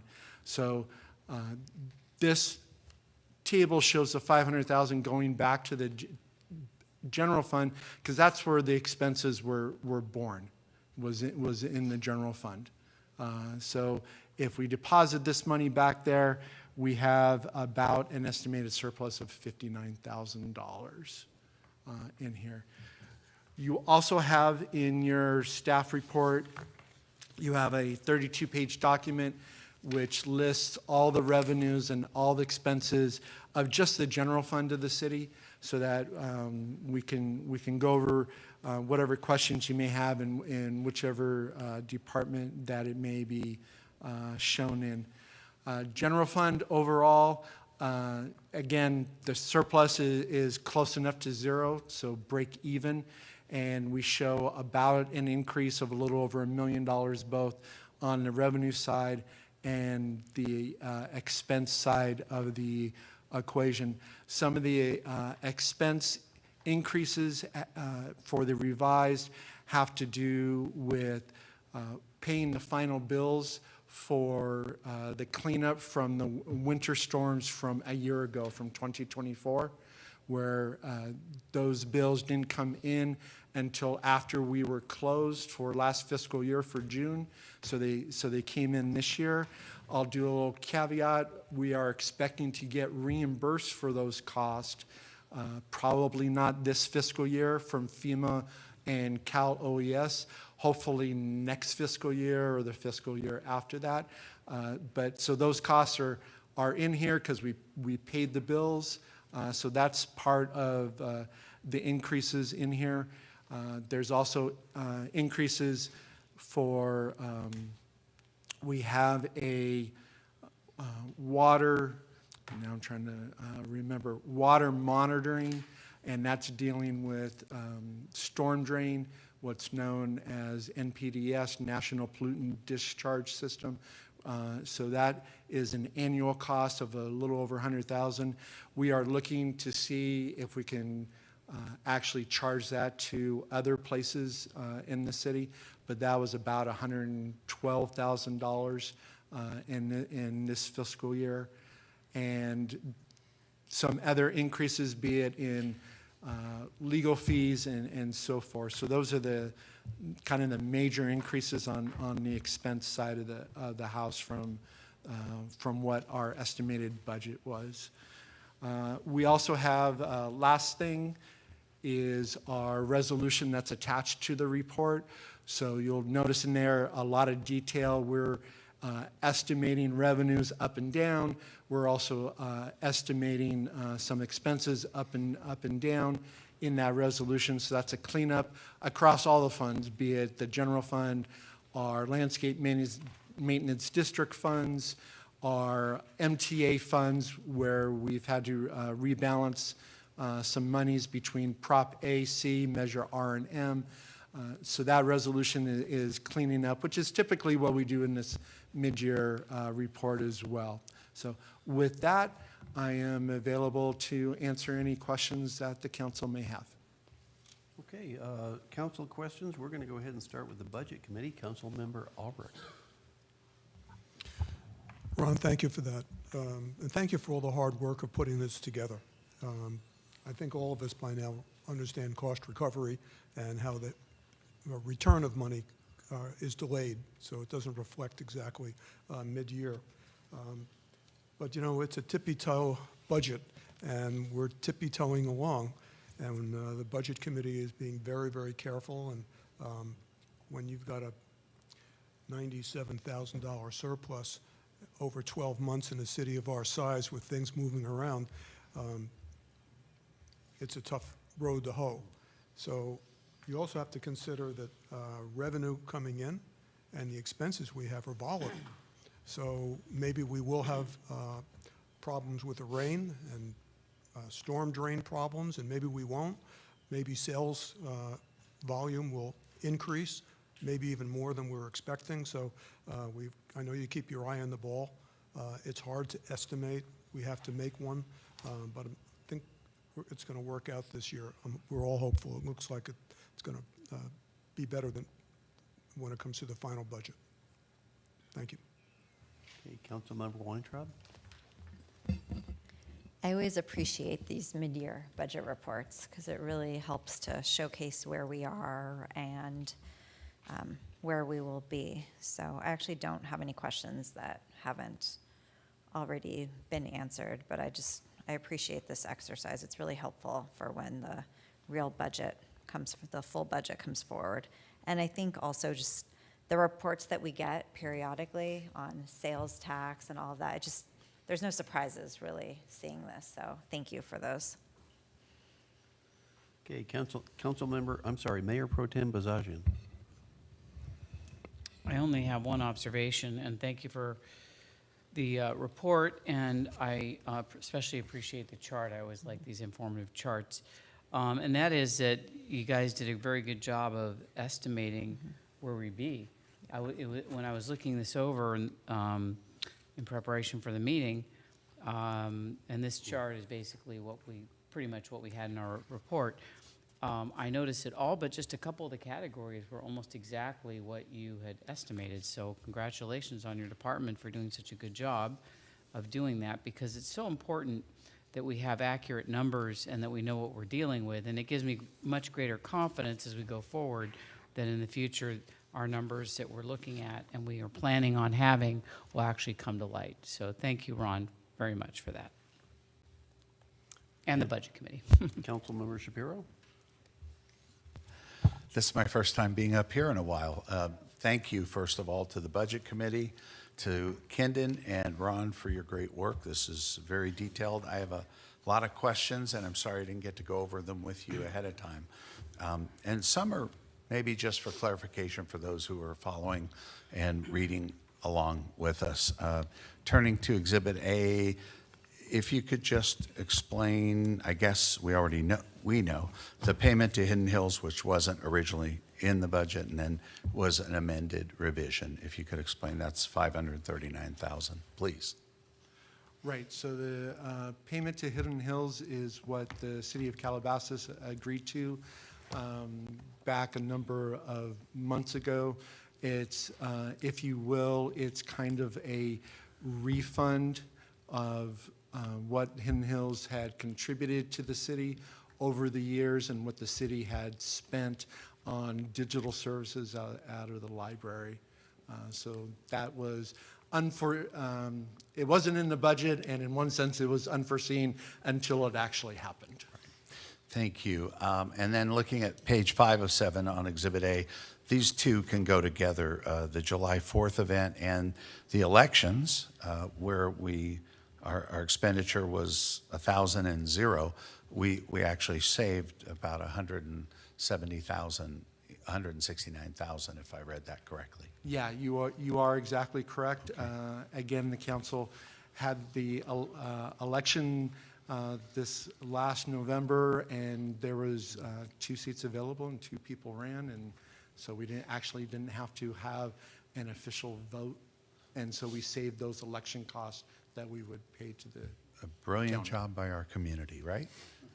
And then page 3 of 7, Exhibit A, if you could just briefly explain the funds in the red, the tennis and swim and the community center. I know we have large projects at both that we need to do as a city, which we have not yet properly funded.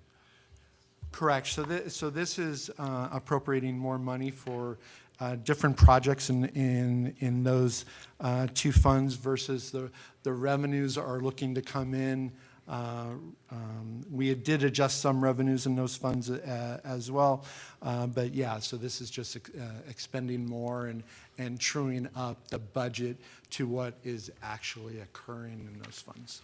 And for both those and other facilities, we have in the plans, and I'm sure the Budget Committee and all staff are working on it, that we have large projects we need to do to keep our facilities in top working condition for the community, whether it's the tennis center, whether it's roofing, whether it's HVAC systems, whatever it might be, which will require a large sum of money, right? That is correct. And every year, council reviews a 5-year capital project program during the normal budget process, and we'll be bringing that to council also this year, a 5-year capital, so that you can see HVA systems as well as possibly roof fixes or roof replacements and so forth at the various city facilities. Even solar maybe, who knows, right? Okay, and then just another note, AC style sports leagues were down, had a $170,000 difference, if I read it correctly, and I may not have, because that's just a note, not a number. And I was Right. wondering if you could explain that, please. Yeah, what page did you see that on, Oh, boy. Councilmember Shapiro? I know it's in here. It's here, I'll find it. Let me see. I hope I'll find it. on 4 of It is 7. on page, 4. Page 4. 4 right in the 7. middle. Shows 170,000, and amended budget 5,000. Right. And I believe we're not doing any of those sports leagues this year. And so there's also should be a decrease in the expenses as well to reflect that change. Right, so we're not, does that include basketball leagues or only the soccer and outdoor areas, do you know? I do not know, Okay. but we could probably answer that for you. I'm looking behind you. Kendon, do you know that answer by chance? It's a combination. So our contracts or agreements with the schools ended. So the memorandum of understandings for both AC Stell and AE Wright. We've moved a lot of our programming. So our indoor programming, for example, basketball, volleyball, all other sports like that, has moved to the community center and is doing really well. I think what you're referring to is the outdoor sports. We subleased that, or there was a separate agreement where there was an outside entity who ran those programs. So it really, I think, is focusing on the indoor sports and that change in revenue and expenses there. Okay, does that mean we are or not doing any indoor programs there? I'm just trying to get clarification, I guess. No basketball programs there anymore? Okay, I was under the impression that we were doing working through the school district to sign those programs up. That's not the case. Not right now. Okay, that's disappointing for me. And then turning to page 4 of 4 on the report, where you talk about Prop A, C, measure all transit funds. Do you have any concern or any thoughts about transit funds, whether it be federal or state coming forward or being limited possibly by either the federal government or possibly the state going forward? As far as Prop A and C, Measure R&M, not, because those are voted on increases in sales tax Right. for all of Los Angeles County. Right. So that increases and decreases with economics and is not subject to the whims of LA County or the MTA. As far as federal, those are all competitive grants that the city would seek out for federal programs. And so those we will budget as revenue as we get confirmation that we were approved for a grant. Then we do the project and recognize the revenue. Great, thank you. And then, these are more theoretical questions, I guess, as far as sales tax going forward. Talking about changes in budgets, whether it be the state, whether it be the federal, how it affects local residents. Do you worry at all, or not worry? Do you think there's a possibility, or do you believe the sales tax revenue may have a decrease going forward? As I know we increased, but given the climate right now and seeing the financial institutions reacting, which affects people in our community as well. Correct. So at this point, we've had the last 4 quarters. We've had 2 quarters that have been decreased year over year, and we've had 2 quarters that have increased year over year. I think that we are experiencing a turnaround. Now, that turnaround may not be a huge increase It may be, lower 1%, 2%. But in the report, you'll notice that I actually decreased our sales tax estimate by 50,000 for this current fiscal year. Yes. Once we have, and I'm looking at my estimate for next fiscal year. My estimate for next fiscal year will be an increase over this fiscal year. I just need to pick a good estimated number of an increased dollar amount or increase as a percent. Dealing with sales tax, so the council receives a quarterly sales tax report from the finance department, and specifically we provide you with certain documents from HDL, or our consultant. In there, you'll see that there is a list of top 25 sales tax producers. That top 25 sales tax producers delivers over 70% of the sales tax revenue. That's a huge concentration. I'll break it down for you a little bit. Our top one sales tax producer produces 11% of the sales tax of the city. Just one vendor. I don't even know, vendor's probably not the right word.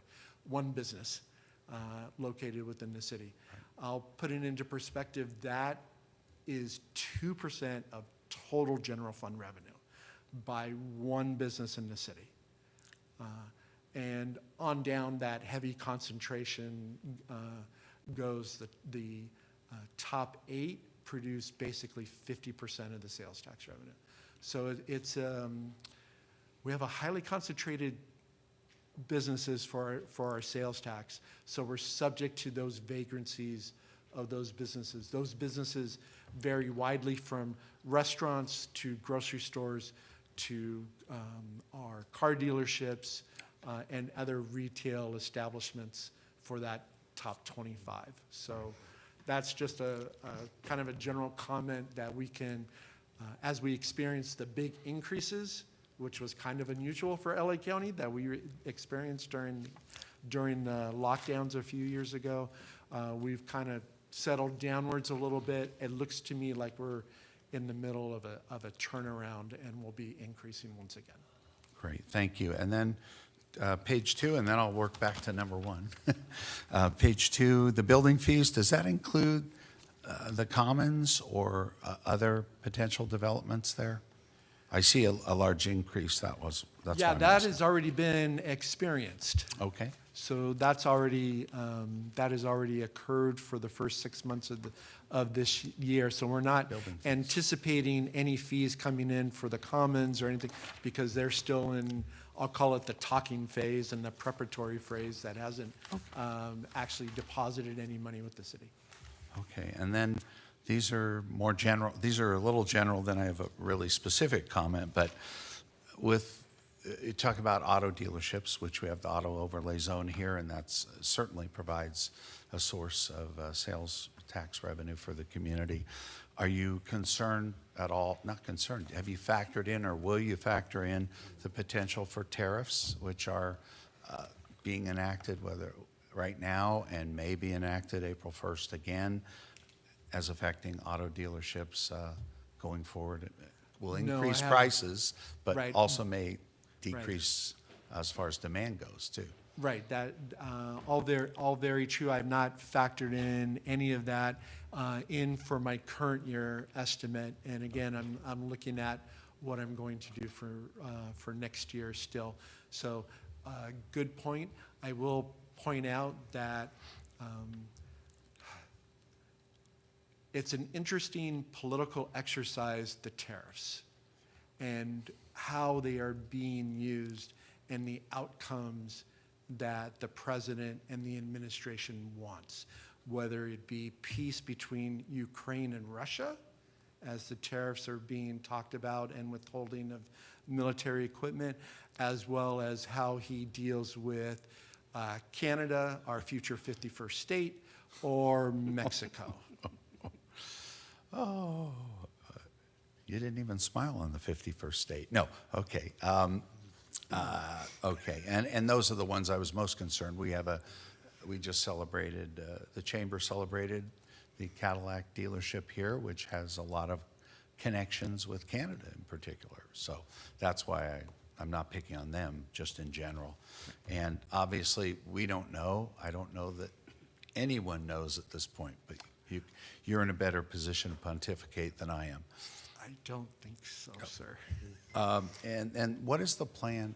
And again, we've talked about this before, and I'm not acting as a budget committee, just as a interested council member and resident and former member. What is the plan for the general fund income to keep up with the increased costs, whether they be staff costs, COLA, expenditures, as you mentioned, things we aren't ready for, prepared for, legal, or deferred maintenance, important things that we need to do in the city, future long-term projects, things like that. Are there thoughts or plans on how we can do that as a city to keep up the general fund income going forward?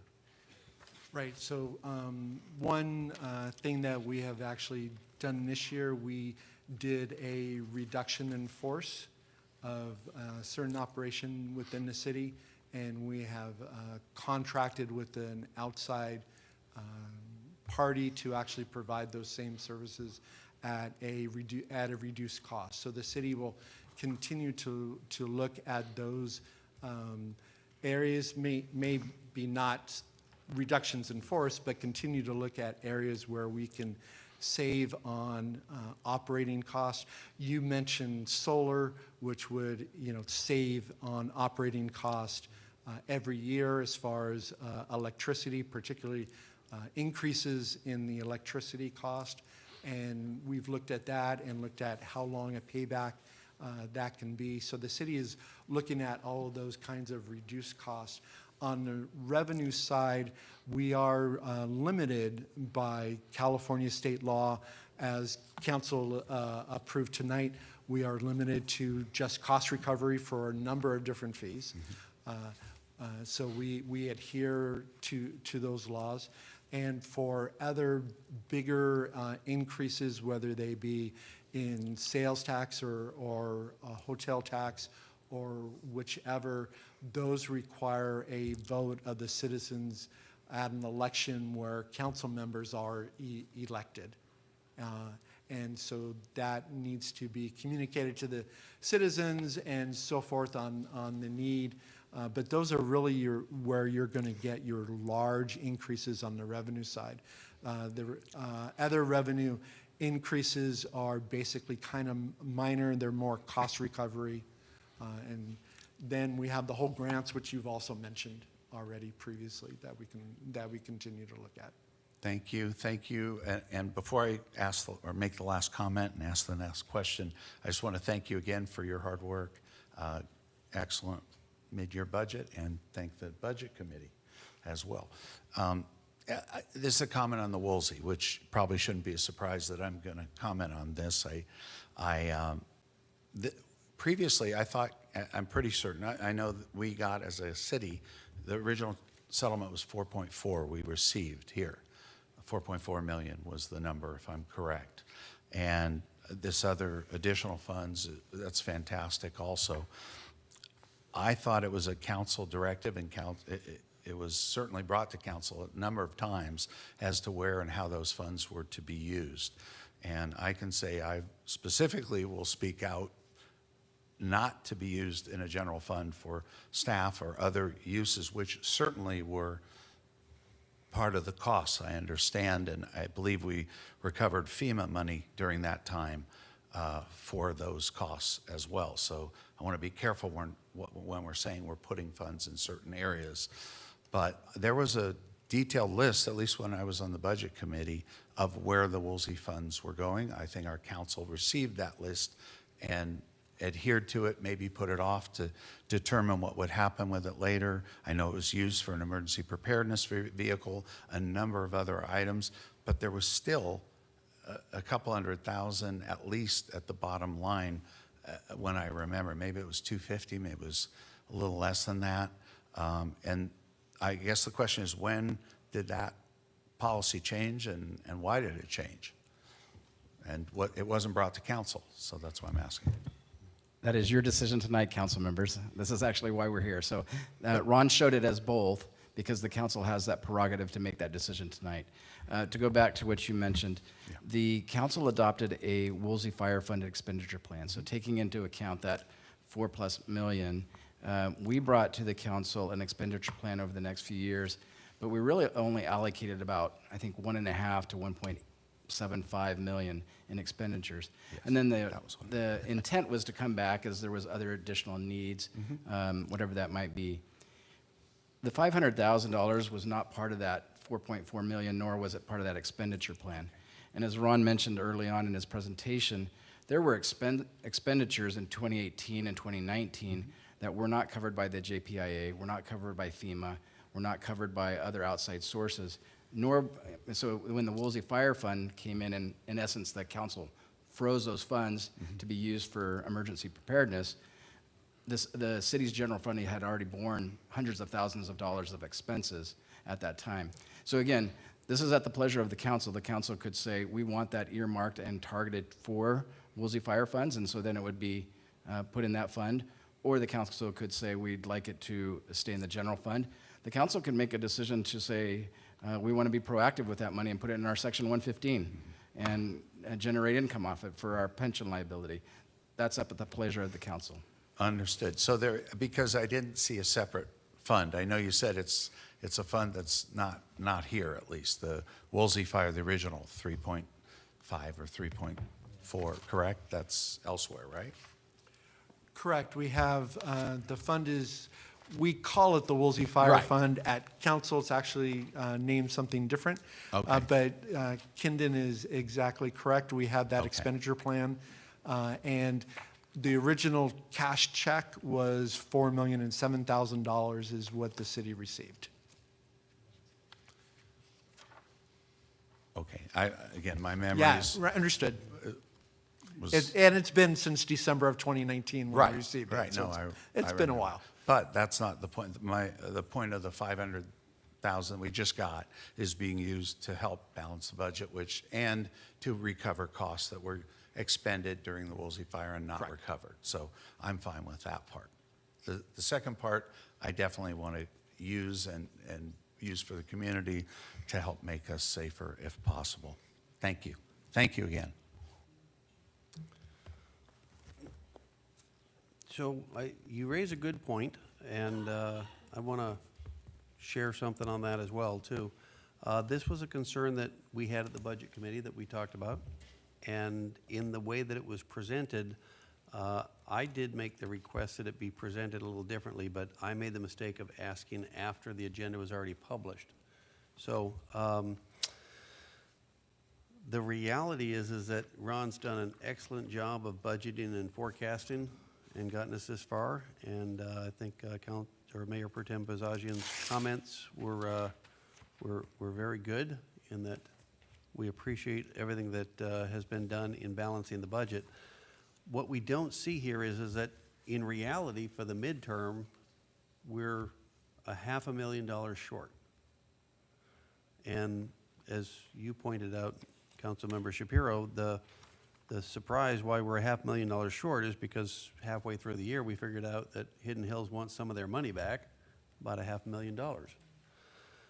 Coincidentally, in the middle of the year, we get a check for the last $500,000 coming from the Woolsey Fire Funds, and so the two of those are both reflected in here, and one offsets the other, and that gets us to our neutral balanced budget again.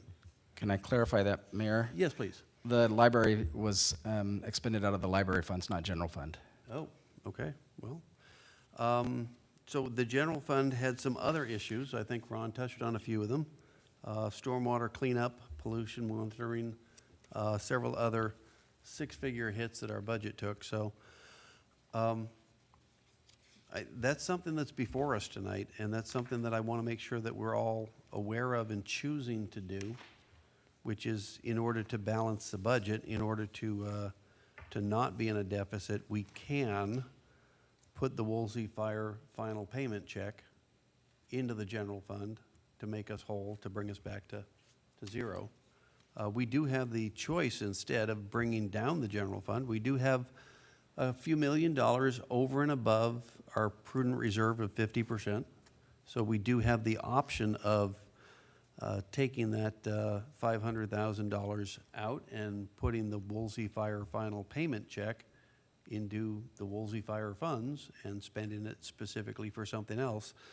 I think what Ron was sharing with us, and he shared with us at the budget level, we had a little bit more back and forth, was that because the city incurred a lot of costs because of the Woolsey Fire that were not reimbursed, we are allowed to put that in the general fund. But that's still a choice that's before us this evening. Those would be my only comments. Ron, thank you very much for your report. One quick question, though, which is, and I think I know the answer to this, but we see a lot of volatility in the markets right now with stocks and stuff. How safe are our investments compared to those? I mean, I know we're rather conservative in our investments. Can you just share with us a little on that? Yes, Mayor. So we are constrained by the state of California and the city council's approved investment policy. We invest in bonds of no longer than a 5-year term. We also invest in CDs. So we probably own 40 to 50 CDs. Banks, credit unions, other financial institutions. We have government bonds. For example, we own Los Angeles wastewater bonds. So when there was a certain event in January and LA was getting beat up in the media, that had a ripple effect in the bond market. And while it was really LA Department of Water and Power that was getting beat up, for whatever reason, their wastewater bonds, started having a higher return, and so I grabbed some. So we take advantage of certain situations that are transitory with that. We also own government bonds, so we own Apple bonds, IBM, Lowe's, BP Capital, Bank of America bonds as well. So all those are bonds.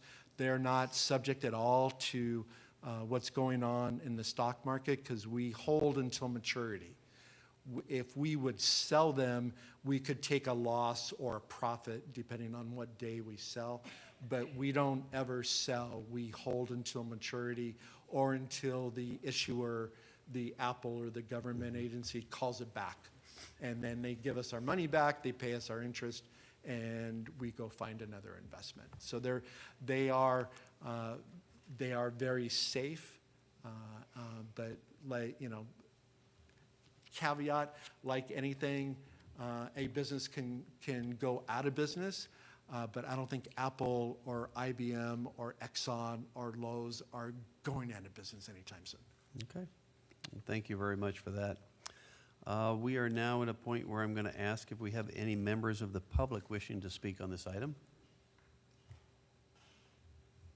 Seeing none. We'll go back to the council. Does any member of the council have additional comments or want to make a motion? I will make a motion to approve our mid-year budget. I will second that. Thank you, and thank you for the explanations. I appreciate it, and Kendon as well. So the motion to approve the budget as a mid-year budget as presented here this evening has been moved by Councilmember Albrecht and seconded by Councilmember Shapiro. All those in favor? Aye. Aye. All opposed? Motion carries 5-0. Thank you, Ron. Let's see here. Now we're at oral reports. Does the council have anything to report? I'll start with Mayor Pro Tem Bazagian. I don't have anything. Well, I guess I would tell you that today it looks like we got notice that we're going to have a 1% increase in the liability trust fund surcharge. So it amounts to about $60,000 a year for our budget. Well, Let's get Ron back here. so that starts in July 1st. And you'll get formal notice of that along with a bill. And I did want to ask Kendon, you had a new date for when the Board of Supervisors is going to hear the Craftsman's Corner annexation. Correct, Mayor Pro Tem. We don't actually have a date. They mentioned early April, but they haven't set that date yet for the Board of Supervisors agenda. Okay, because it was going to be like next week. Correct. It was scheduled for March 18th, but it's been pushed to April. Okay, so those were the only two things. Nothing at this point. Quickly, I had a number of SCAG meetings, Valley Economic Alliance Board meeting, and met with Councilmember Weintraub on a couple different meetings with, okay. And for the SCAG district, I was appointed chair of the scholarship committee, and I do want to bring this up. It is a very short window, but for anyone in the SCAG region, a high school senior or currently enrolled in a 2-year community college, there are some requirements, but there are 9 scholarships being awarded throughout Southern California, usually 2 in Los Angeles County. And last year there was a Calabasas resident who got one of these $4,000 scholarships. The application deadline is Friday, March 21st. So I will provide that information, as I have already, to our city clerk. And for any high school seniors in the area, in the COG region, for our Mayor's Youth Council, I provided to the Mayor and Mayor Pro Tem a copy as well. It is, again, one application, and it requires a bit of work, but it is $4,000. Thank you very much. All right, and I do have a few things to present tonight, and want to give you a quick update on a couple of them.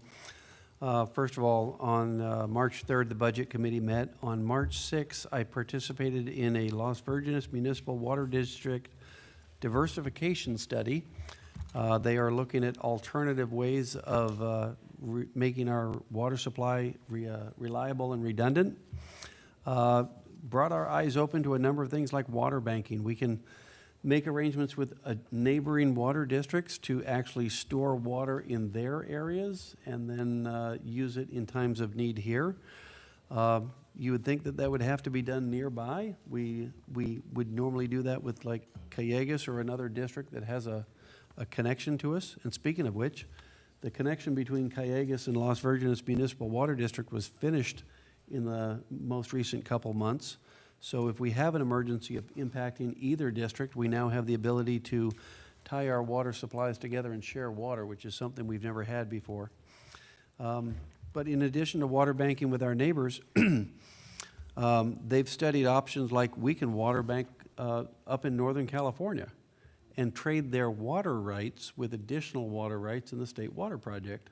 So great little alternatives. We've always looked at ourselves as being isolated down here, trapped in as a sole recipient of the State Water Project, but there's other ways that we can get water, and kudos to Las Virgenes Municipal Water District and all the other officials that joined that study. We have more to go, but I will keep you updated. Also want to share that on March 10th, the Open Space Committee met, and we looked at an appraisal of various properties throughout the city and or prioritized certain parcels that might be good for acquisition using the $5 million grant from the Santa Monica Mountains Conservancy. More on that will come later. And then also the Santa Monica Mountains Conservancy has reached out and asked our city to participate in a fire mitigation program. Originally, they were reaching out to the city of Malibu for things like a study of should we use goats or should we use prescriptive burns, or should we use mechanical devices to manage our hillsides to prevent or reduce the impacts of wildfires in the future. And the Santa Monica Mountains Conservancy has now reached out to the city of Calabasas and is considering how best to get those funds out, whether they come to the cities, whether they go to the COG. In one way or another, they're committed to getting money to us so that we can study that and implement these measures in the future. So great stuff on fire mitigation happening. Last comment, Mayor's Youth Council met on March 10th. Amazing, amazing people on that group. And thank you for letting me share. City Manager, anything to report? Mayor, council members, just a couple items, and thank you, Mayor, for mentioning the fire mitigation grant. I had that on my list as well. Tomorrow morning, Scott, Michael, and I will be in Cerritos. This is the annual LA County Sheriff Department workshop or training that they do with city managers. Mayor Pro Tem had the opportunity today to be on the committee where they announced the liability trust fund increase. We will go through different workshops tomorrow, and at the end of the meeting, they'll announce the annual increase for the overall contract. So they keep us to the very end for that, and then release us after that. So as of tomorrow, I'll be able to report back to Ron what we can anticipate the increase in our sheriff's costs for the upcoming fiscal year. Council, I also wanted to note that we've had a couple of employee departures recently, and I just wanted to mention one. Tatiana Holden is taking a position with the city of Malibu. She is an incredible employee, wonderful asset for us over the last number of years, and we will miss her deeply, but we wish her well as she makes that transition next week to In a couple of months, Malibu. she'll be the senior most employee in Malibu. No comment. And with that, we've reached the end of our agenda, so I'm going to adjourn this meeting till the next regular meeting of the City Council, which is on March 26th.